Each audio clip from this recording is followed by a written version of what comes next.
Hi hello welcome to divine DIYs. സ്കൂളൊക്കെ തുറക്കാറായില്ലേ? എങ്കിൽ പിന്നെ നമുക്ക് കുറച്ച് back to school craft ideas ചെയ്ത് നോക്കാം. അപ്പോൾ നമുക്ക് ആദ്യം തന്നെ ടൈം ടേബിളിൽ നിന്ന് സ്റ്റാർട്ട് ചെയ്യാം കേട്ടോ. അപ്പോൾ നമുക്കിത് ഉണ്ടാക്കുന്നതിനായിട്ട് ആദ്യം ഇതുപോലൊരു കട്ടിയുള്ളൊരു പേപ്പറാണ് വേണ്ടത്. ഞാനിപ്പോൾ ഒരു പഴയ ഡയറിയുടെ ഒരു പുറന്താളാണ് എടുത്തിരിക്കുന്നത്. നിങ്ങൾക്ക് കാർഡ്ബോർഡ് അങ്ങനെ എന്തെങ്കിലും എടുക്കാം. എന്നിട്ട് ഇതൊരു വൈറ്റ് പേപ്പർ വെച്ചിട്ട് ഇതുപോലെ ഒന്ന് കവർ ചെയ്തെടുക്കുകയാണ് വേണ്ടത്. ഇനി നമുക്കിതാ ഇതുപോലെ കുറച്ച് കാർഡ്ബോർഡ് പീസ് വെച്ചിട്ട് ആദ്യം ഇതുപോലെ ഈ ഒരു റെക്റ്റാങ്കിളിൽ ഇങ്ങനെ ഇതൊന്ന് ഒട്ടിച്ചെടുക്കണം. 4 സൈഡും ഒന്ന് ഒട്ടിച്ചെടുത്തിട്ടുണ്ട്. ഇനി നമുക്കിത് ഇതിനകത്തേക്കൊന്ന് വെച്ച് ഒട്ടിച്ചു കൊടുക്കണം. അപ്പോൾ പ്രത്യേകം ശ്രദ്ധിക്കേണ്ട കാര്യം ഇതിൻ്റെ ആ ഒരു മുകൾ വശം ഉണ്ടല്ലോ, അല്ലെങ്കിൽ ഏതെങ്കിലും ഒരു വശം നമ്മളത് ഒട്ടിക്കരുത്. ബാക്കി 3 സൈഡ് മാത്രമാണ് ഒട്ടിച്ചു കൊടുക്കാവുള്ളൂ. ഇനി നമുക്കത് നന്നായിട്ടൊന്ന് കളർ ചെയ്ത് കൂടി കൊടുക്കാം. അപ്പോൾ ഒരു പിങ്ക് കളറാണ് അടിച്ചു കൊടുക്കുക. നിങ്ങൾക്ക് ഇഷ്ടമുള്ള എന്ത് കളർ വേണമെങ്കിലും കൊടുക്കാം, എന്ത് ഡിസൈൻ വേണമെങ്കിലും കൊടുക്കാം. അതൊക്കെ നിങ്ങളുടെ ഇഷ്ടം പോലെ. അപ്പോൾ നിങ്ങൾ ഓർക്കുന്നുണ്ടാവും ടൈം ടേബിൾ ചെയ്യുന്നതിന് ഇതൊക്കെ എന്തിനാണെന്നല്ലേ. ഇത് ഞാൻ പറഞ്ഞു തരാം. ഈ ഒരു കാർഡ്ബോർഡ് ഇങ്ങനെ ബാക്കിൽ വെച്ച് ഒട്ടിച്ചു കൊടുക്കുമ്പോൾ ഇത് നമുക്കിതൊരു സ്റ്റാൻഡ് പോലെ നമുക്ക് ഒട്ടിക്കാം. അപ്പോൾ നമുക്ക് ടൈം ടേബിൾ മാറി വന്നാലും നമുക്കത് മാറി മാറി എഴുതി ഇതിനുള്ളിൽ മാറ്റി കൊടുക്കാനായിട്ട് പറ്റും. അതിന് വേണ്ടിയിട്ടാണ് ഇങ്ങനെ ചെയ്തത്. അപ്പോൾ എന്തായാലും സ്കൂളൊക്കെ തുറന്നു കഴിയുമ്പോൾ ആദ്യം ഞാനൊക്കെ പഠിച്ചപ്പോൾ അങ്ങനെയായിരുന്നു. ആദ്യത്തെ ഒരാഴ്ച ഒരു ടൈം ടേബിൾ, അത് കഴിയുമ്പോഴത്തേക്കും വീണ്ടും ചേഞ്ച് ചെയ്യും. അങ്ങനെ ഒരു 2-3 വട്ടം ടൈം ടേബിൾ ചേഞ്ച് ചെയ്യുന്ന ഒരു പരിപാടി ഉണ്ടായിരുന്നു. അപ്പം അങ്ങനെയൊക്കെ ഉള്ളപ്പോഴാണ് നമുക്ക് ഇങ്ങനൊരു സ്റ്റാൻഡ് പോലെയാണെങ്കിൽ നമുക്കത് നമ്മുടെ ഡെസ്കിൽ വെക്കുകയും ചെയ്യാം. നമുക്ക് ആ ടൈം ടേബിൾ മാറുന്നതനുസരിച്ച് നമുക്കതിങ്ങനെ മാറ്റി മാറ്റി വെച്ച് കൊടുക്കുകയും ചെയ്യാം. അതാണ് ഞാനിങ്ങനെ ചെയ്യാമെന്ന് വിചാരിച്ചത്. ഇനി ഇത് ഉണ്ടോ, ഇതുപോലെ നമ്മൾ ആ ഒരു ഒട്ടിച്ചു കൊടുക്കാത്ത ആ ഒരു സൈഡ് ഉണ്ടല്ലോ, അതിൽ നമുക്കിങ്ങനെ ഈ പേപ്പർ ഇതുപോലെ ഇങ്ങനെ വെച്ച് കൊടുക്കാം. ഇനി നമുക്കിതൊന്ന് കുറച്ചുകൂടി ഒന്ന് ഭംഗിയാക്കാനൊക്കെ ആയിട്ട് നമുക്ക് വേണമെങ്കിൽ കുറച്ച് സ്റ്റിക്കേഴ്സോ ഒക്കെ ഇതുപോലെ ഒന്ന് ഒട്ടിച്ചു കൊടുക്കാം. അതല്ല സ്റ്റിക്കേഴ്സ് ഇല്ലാന്നുണ്ടെങ്കിൽ എന്തെങ്കിലും ഡിസൈൻ ചെയ്ത് കൊടുക്കുക. അത് ഓപ്ഷണലാണ് കേട്ടോ. ഇതൊക്കെ ഓരോരുത്തരുടെ ഇഷ്ടമാണ്. നമുക്കിപ്പോൾ ടൈം ടേബിൾ മതിയെങ്കിൽ ജസ്റ്റ് ഇങ്ങനെ ഒന്ന് ഒട്ടിച്ച് വെച്ചാൽ മാത്രം മതി. ഇങ്ങനെ ഡിസൈൻ ചെയ്യണം, സ്റ്റിക്കർ ഒട്ടിക്കണം എന്നൊന്നും ഒരു നിർബന്ധമില്ല. അപ്പോൾ ഇതാണ് നമ്മുടെ ഒരു ഫൈനൽ ലുക്ക്. അപ്പം എങ്ങനെയുണ്ട് എന്നൊന്ന് കമൻറ്റ് ചെയ്യണം കേട്ടോ. ഇനി നമുക്ക് നെക്സ്റ്റ് ചെയ്യേണ്ടത് ഫോൾഡിങ് നോട്ട് പാഡ് അല്ലെങ്കിൽ നോട്ട് ബുക്ക് എന്നൊക്കെ പറയാം.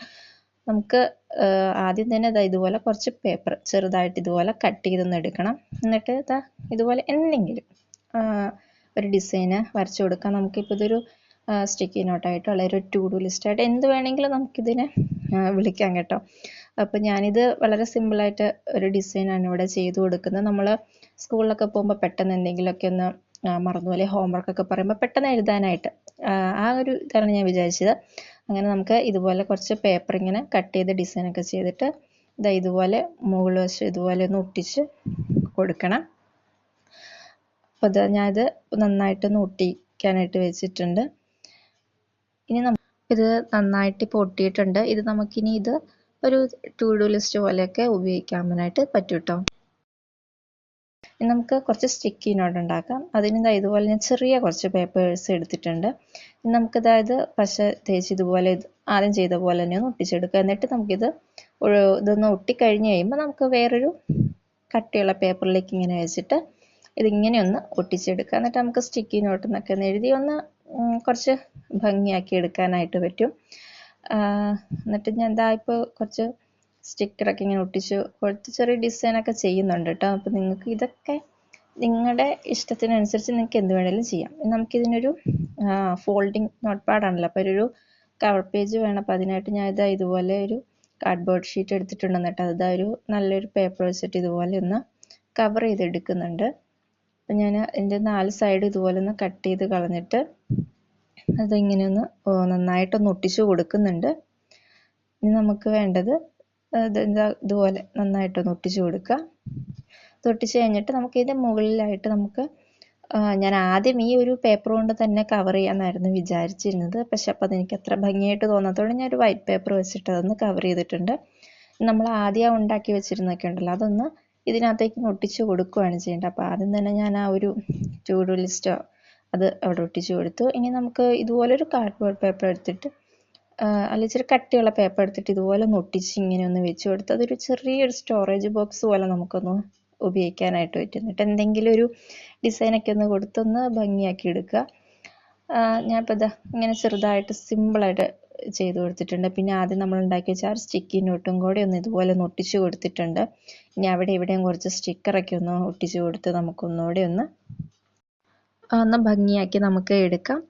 അപ്പം ഇതാ നമ്മുടെ ഏകദേശ പരിപാടി കഴിഞ്ഞു. ഇനി നമുക്ക് ഈ ഒരു പേപ്പറിൽ ഇതുപോലെ പേനകളിൽ നിന്ന് ഇങ്ങനെ ചുറ്റിച്ചൊന്ന് എടുത്തിട്ട് ഇതുപോലെ ഒന്ന് ഒട്ടിച്ചു കൊടുക്കുക.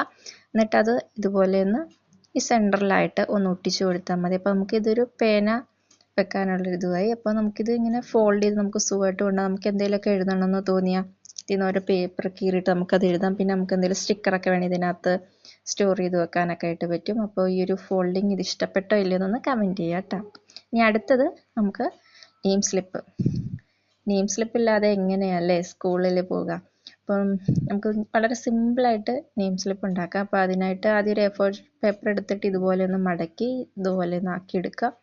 എന്നിട്ട് നമുക്ക് എന്തെങ്കിലും ഞാൻ ഇപ്പോൾ വളരെ സിമ്പിളായിട്ട് 4 സൈഡിലും എന്താ ഇതുപോലെ ഒന്ന് കളർ ചെയ്ത് കൊടുക്കുന്നുണ്ട്. നിങ്ങൾക്ക് ഇഷ്ടമുള്ള എന്ത് ഡിസൈൻ വേണേലും കൊടുക്കാം. അപ്പോൾ നമുക്ക് സ്വന്തമായിട്ട് ഇങ്ങനെ നെയിം സ്ലിപ്പൊക്കെ ഉണ്ടാക്കി ഒട്ടിച്ചിട്ട് പോകുമ്പോൾ ഒരു ഒന്ന് ഷൈൻ ചെയ്യാമല്ലോ നമുക്ക് മറ്റ് കൂട്ടുകാരുടെയൊക്കെ മുന്നിൽ.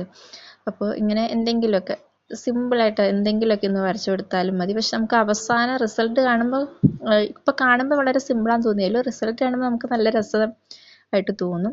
അപ്പോൾ എന്താ ഇങ്ങനെ ഞാൻ കുറച്ച് പടമൊക്കെ ഇതുപോലെ ഒന്ന് വരച്ച് കൊടുക്കുന്നുണ്ട്. അപ്പോൾ നിങ്ങൾക്ക് നല്ല പടം വരയ്ക്കാനൊക്കെ അറിയാവുന്നവരാണെങ്കിൽ നന്നായിട്ട് ഒക്കെ വരച്ച് കഴിഞ്ഞാൽ അടിപൊളിയായിരിക്കും. എന്നിട്ട് പിന്നെ നമ്മൾ എന്താ ഇതുപോലെ നെയിം, ക്ലാസ്, ഡിവിഷൻ, സബ്ജക്റ്റ് അതൊക്കെ ഒന്ന് ഇതുപോലെ ഒന്ന് എഴുതിയും കൂടെ ഒന്ന് കൊടുക്കുക. അപ്പം ഞാൻ എല്ലാം ഇതുപോലെ ഇങ്ങനെ എഴുതി ഒന്ന് കൊടുക്കുന്നുണ്ട്.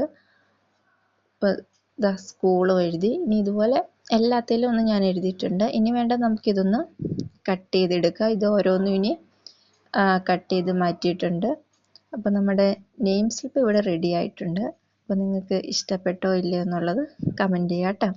അപ്പോൾ ഇതൊക്കെയാണ് നമ്മുടെ ഒരു ബാക്ക് ടു സ്കൂൾ ക്രാഫ്റ്റിൽ ഞാൻ ഇന്ന് ഉൾപ്പെടുത്തിയിരിക്കുന്നത്. അപ്പോൾ നിങ്ങൾക്ക് ഇഷ്ടമായെങ്കിൽ കമൻറ്റ് ചെയ്യുക, അതുപോലെ തന്നെ ലൈക്ക് ചെയ്യുക, ഷെയർ ചെയ്യുക, സബ്സ്ക്രൈബ് ചെയ്യുക.